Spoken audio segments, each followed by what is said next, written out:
Hello everyone, আমি Puja and welcome back to my mini kitchen. Mini কিচেনের day ওয়ানে তোমাদের সাথে শেয়ার করেছিলাম মিনি কিচেনের ব্যাকগ্রাউন্ডটা আমি কিভাবে ক্রিয়েট করেছি। সেকেন্ডে আমি তোমাদের সাথে শেয়ার করছি যে টিনের চাল যেটা আমি করেছি ঘরের, তার উপরে একটা কুমড়ো গাছ করছি, সেটাই আজকে তোমাদের সাথে শেয়ার করছি। এখানে দেখো আমি বেলুন দিয়ে প্রথমে ছোট ছোট কুমড়ো বানিয়ে নিচ্ছি, আর তার দিয়ে কিন্তু গাছপালা ডাল এগুলো কিন্তু বানিয়েছি, আর মাস্কিং টেপ দিয়ে পাতাটা আমি এখানে বানাবো।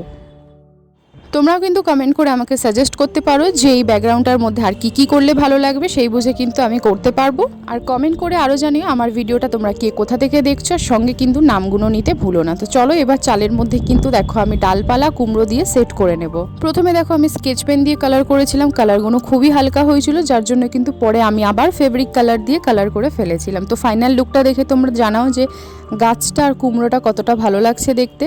আর নেক্সট ভিডিওতে কিন্তু আমি এই কলা গাছটা বানাবো, দেখার জন্য অবশ্যই চ্যানেলটাকে সাবস্ক্রাইব করে রাখো। আজকের ভিডিওটা এইটুকুনি, ভালো লাগলে একটা লাইক করে দাও, কমেন্ট করে তোমাদের মতামত জানিও, আর সাবস্ক্রাইব করে পাশে থেকো। বাই।